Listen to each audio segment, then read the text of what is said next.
Hi everyone, welcome back to the podcast. So today in the morning, I was listening to Krishna satsangs and just what Krishna says and how he guides us right in every area of our life. If you see in the guidance in Bhagavad Gita, it's so prevalent for our day to day lives, right? Everything that makes so much sense in the practical world, right?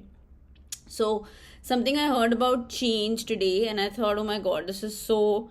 It really touched my heart, and it made so much sense about my to my own story, my own life, that I felt like I should share this with all of you because I'm sure when you listen to this, it'll resonate with you, and you'll be able to see, where in your life um, you've tried to change and where in your life you can still make that change. Yeah. So let me start with this quote today. We change our homes and our clothes and our friends and even our partners, right? But we still feel unhappy, isn't it? That's because we don't change ourselves. Yeah.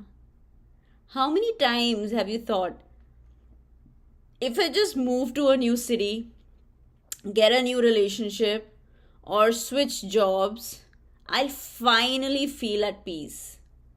And yet, months later, right, that same restlessness shows up again, isn't it? We've all been there. Not to say that any kind of change is not good, but today I'm talking about running away from our own selves and trying to find that safety, trying to find that miracle somewhere else other than your own self. Yeah. So today we're going to talk about the real reason behind this cycle and how you can break it. Okay?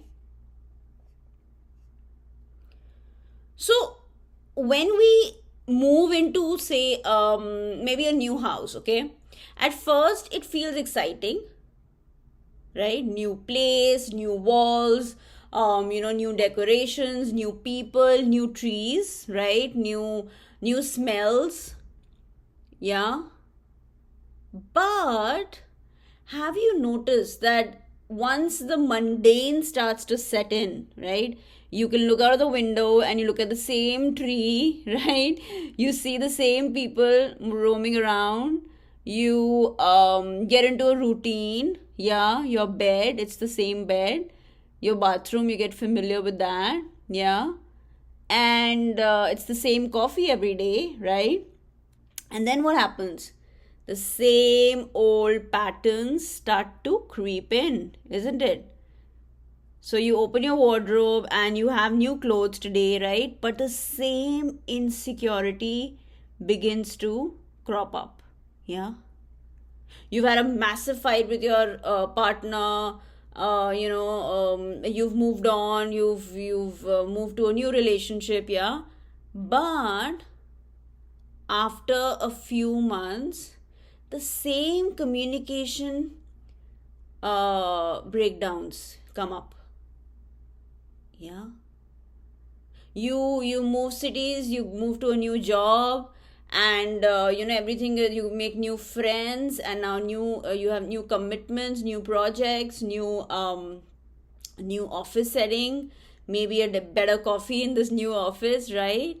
But after a few weeks, months, the same dissatisfaction takes over.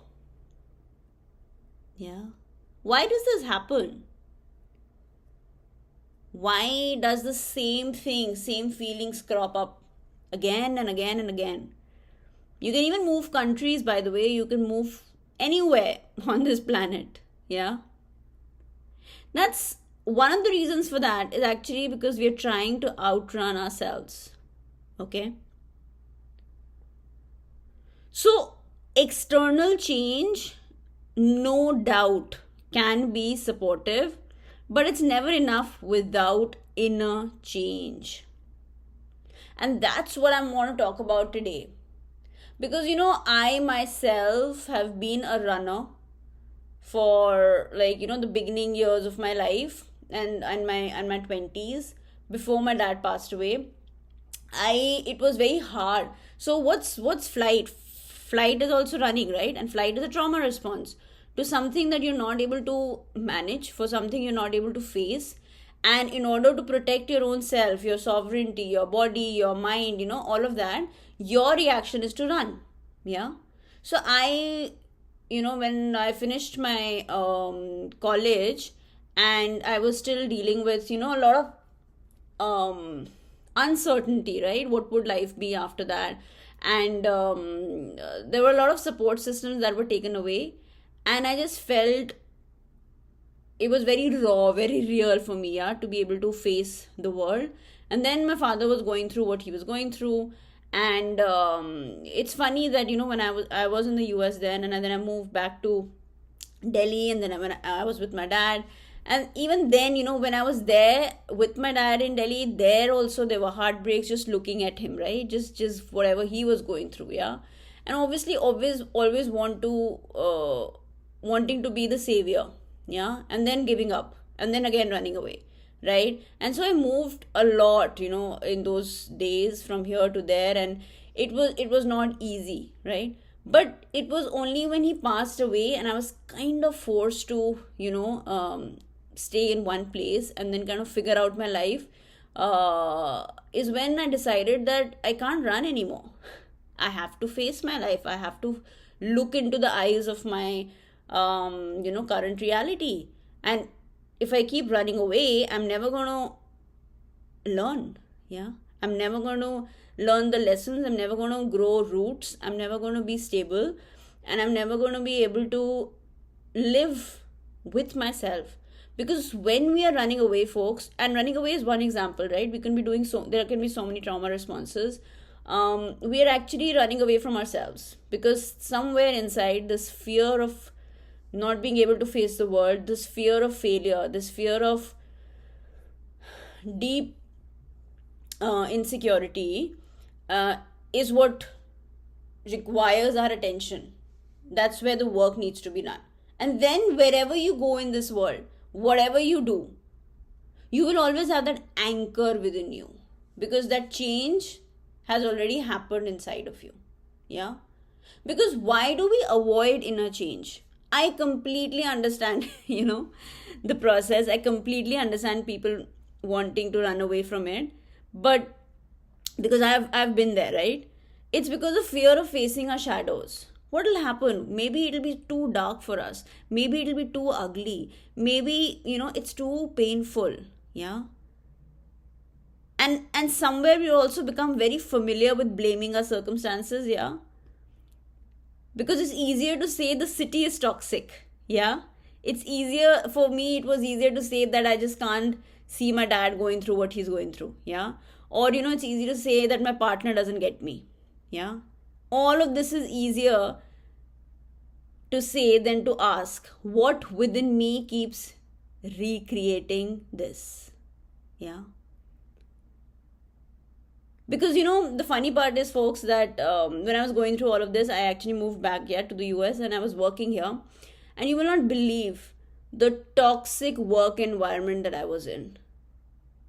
It was so toxic that, the boss, like the way they used to talk, it was so abusive, and it was so, like, heart-wrenching just being in that space. And I was just like, wow, how is that happening? There's just so much pain, And then I went back home, and I was going through the same thing, right? So we keep recreating these these stories, and the stories will keep following us, folks, because the subconscious, it pulls us back into familiar patterns, even if they are painful.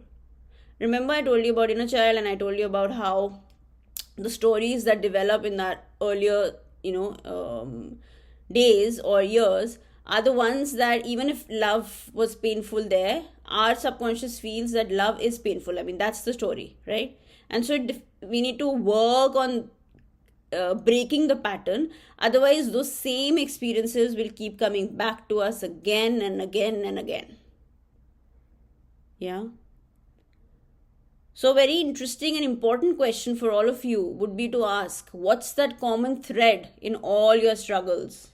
What keeps showing up no matter where you go? Yeah. So, are you recreating, the kind of parents that you never wanted in your partners? Are you recreating certain, painful experiences that you had earlier in your job now? Or, what are those patterns, if you look at it, the feeling behind it? What is it that keeps coming up again and again and again? Yeah. Now, when I really say, that you need to look at your own self, you need to fix your own self, I don't mean that you're broken, okay? What it really means is that you're becoming aware of your patterns. Yeah. People spend their whole lives, folks, without knowing, without being aware, without, self introspecting. Okay. So, this is a request, I would say, right, to all of you, a call to look within, because this is the truth, whether or not you understand right now or not, but the light is within. Yeah. So when you're looking within, you're healing your nervous system so you don't repeat the same cycles. And that's what, all of my somatic work, all of my nervous system work, all of my mindset work. When we work with your subconscious, we were also working with your nervous systems. And that's a very, very, very important aspect that needs to be addressed when it comes to breaking off patterns. Yeah. Also, to shift your beliefs, about love, money, safety, and worth. And that's where inner child work comes in, right? Because our whole notion, which could be completely screwed up, right? About love, money, all of that, can be really the opposite of what we want. And the beliefs have been set in at a certain age, and now you need to make an effort to change it, but you must change it, because otherwise you'll keep going back to the same patterns. Haven't you seen, father went through debt, father went through loss of business, and then you're doing really well, you went to the best of schools, best of whatever places, trainings, yet you end up going in debt, yet you end up in a failed business similar to your father or grandfather or whatever, right? So there are these patterns that that follow you, right? Or that you allow in your life to repeat. And so you need to make an effort, and of course, like I said, all problems have solutions.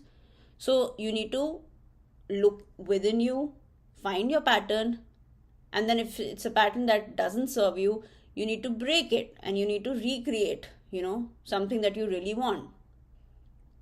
So, for example, if someone leaves every job because of toxic bosses, the real shift is in the boundaries, yeah, self expression and self worth, right? Not just switching workplaces, because if one is, it's good for you to shift, to move, because that also takes a lot of courage, by the way, right? However, if you're moving every time and you're seeing the same patterns follow you, that's where you need to know that there is something within me that also needs to change. Yeah.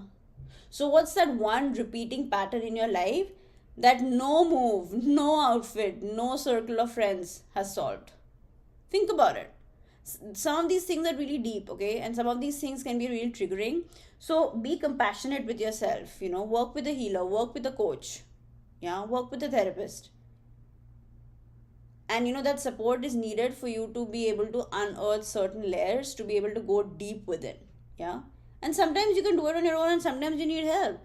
And I always tell you that if you want support, ask for it. There is help out there. Yeah. If you want to start your journey yourself, of course, there are some practical tools. For example, you can do awareness journaling, tracking what repeats in your life. Yeah. Inner child work. Yeah. Many of our patterns, like I said, started in our childhood. Yeah. regulation practices. You can do breath work, meditation, EFT to calm your system. Yeah, I have so many free courses going on right now. You can join Return to the Real You. You can also join Devi Code if you feel that call. Yeah, shadow integration. Yeah, owning the parts of you that you've been running away from, writing it down. Sometimes, like I said, not always, but many a times, awareness in itself is starting the process of healing. Yeah. So there is an innate joy, folks, in this true inner change. Like recently, I was talking to someone, and I've seen the patterns repeat, right? And there are panic attacks, there are anxiety attacks, and they were so fragile that whenever they would see someone else falling sick, they themselves would fall sick. I mean, they were that sensitive, right? And recently they completed a whole full round of deep clearing, and they were telling me how empowered they feel with the tools that we kind of learned in the deep clearing program. And they actually told me that they haven't had a panic attack in the last whole month after the deep clearing program. And I just had tears in my eyes, like, wow. you know that's what I'm talking about. That's where the transformation starts, folks. Because if you keep going around in the spiral, sometimes you start feeling like it's a way of life, but it's not. Like I told, like our last podcast was about choosing, right? Every 10 seconds you can choose to step out of this pattern, and you can choose a different life. Because when you've had that shift within, folks, then that same home, even if you're in the same home, it feels different because you feel different. That same relationship that you have, it becomes deeper because you bring safety and honesty. So your partner will change because you have changed. And you'll start seeing success flow because you're no longer fighting yourself. You'll see your bosses change, your managers change, your co-workers change. Folks, it's literally like cleaning your glasses instead of buying new ones every time. They were never broken. You just couldn't see clearly. And recently I was in a class, and this mentor, she said that if you're looking in the mirror and you see, a dirty face, then do you break the mirror? Or do you wash your face? Yeah? So what are you all doing? You're breaking the glass. You're breaking that mirror. And that's not going to help. Is that going to change that dirty face? No. You're going to just wash your face. That's what I'm talking about. That change needs to come within, folks. And everything, I've been repeating this, but it needs repeating, that the change on the outside that you're looking for will come when that change comes from the inside. Yeah. Because external changes are temporary fixes, right? You can change your home, you can change your wardrobe, you can change your partner even. You can run away from family. But you'll recreate those people again in your life, folks. Somebody, your neighbor would be your, that toxic relationship that you had. Or, you'll have different problems with the same feeling. And I'm sure you've already noticed this. This is not new to any of you. Yeah, because that inner change is the only thing that's lasting. And I know the resistance because I have had that resistance for the longest time of my life. And it's because it's sometimes so painful that you don't have you think you don't have the courage to do that work, but you do. Today I'm here to tell you that you do. And take help, like I said, right? And that's what I do. And that's why I introduce sessions, folks. That's why I'm here to hold your hand because I've done the inner work myself. And it's only with that great anchor within me and that safety within me that I can actually extend this help to anyone else. Yeah. So, yes, the world will change when you do, folks. So, what's one inner small shift that you'll choose today? Yeah. I invite all of you to continue this journey with me, to share. Please comment if you listen to this and you come up with one inner shift that you've made. And I'm so grateful. A lot of you have been giving in, sending me messages telling me that these podcasts are really helping all of you, and thank you so much for the encouragement so that I can keep going on. And yeah, please, today look into the mirror and look for that change within, and yeah, go on and shine. And thank you, everyone. Signing off, Anisha. That's from Zaria Healings.